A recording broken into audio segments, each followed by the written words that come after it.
जय माता दी। नमस्कार साथियों। नवरात्रि के प्रत्येक दिन माँ अम्बे के एक अलग स्वरूप की उपासना की जाती है। 20 मार्च 2026 को नवरात्रि का दूसरा दिन है। ऐसे में इस दिन माँ ब्रह्मचारिणी की पूजा की जाएगी। माँ का ये स्वरूप भक्तों को शुभ और अनंत फल देने वाला है।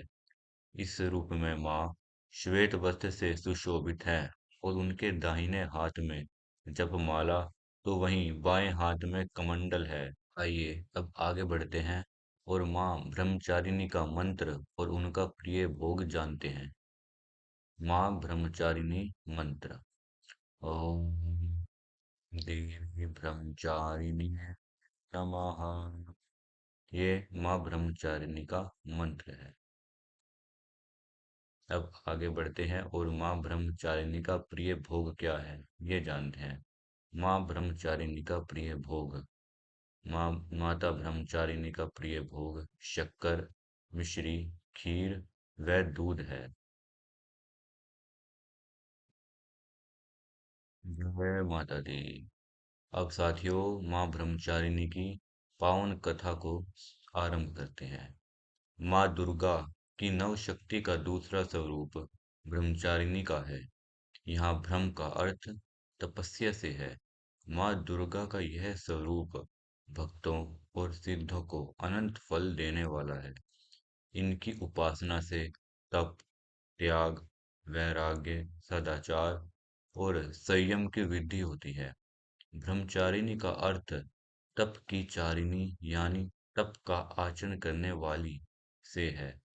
देवी का यह स्वरूप पूर्ण ज्योतिर्मय और अत्यंत भव्य है। इस देवी के दाएं हाथ में जप की माला है और बाएं हाथ में कमंडल धारण किए है।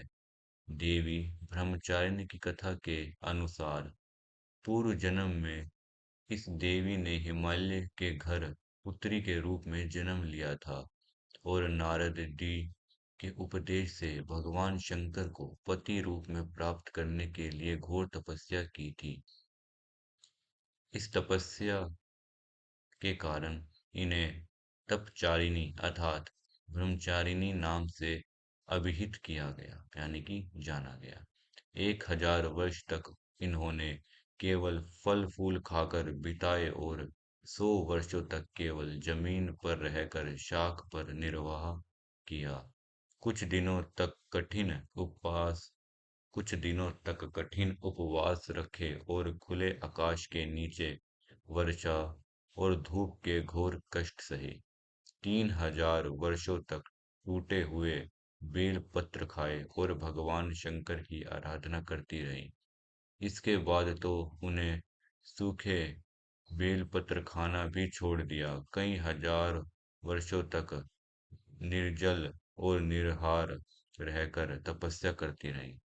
पत्तों का खाना छोड़ देने के कारण ही इनका नाम अपर्णा नाम पड़ गया। यह माता का दूसरा नाम है।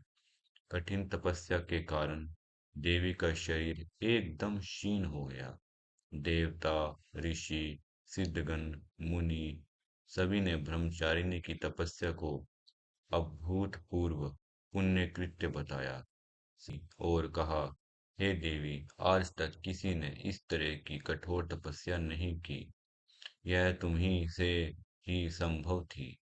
तुम्हारी मनोकामना परिपूर्ण होगी और भगवान चंद्रमौली शिव जी तुम्हें पति रूप में प्राप्त होंगे। अब तपस्या छोड़कर घर लौट जाओ। जल्दी ही तुम्हारे पिता तुम्हें बुलाने आ रहे हैं। इस देवी की कथा का सार यह है कि जीवन के कठिन संघर्षों में भी मन विचलित नहीं होना चाहिए। माँ ब्रह्मचारिणी देवी की कृपा से सर्व सिद्धि प्राप्त होती है। दुर्गा पूजा के दूसरे दिन देवी के इस स्वरूप की उपासना की जाती है। जय माता दी।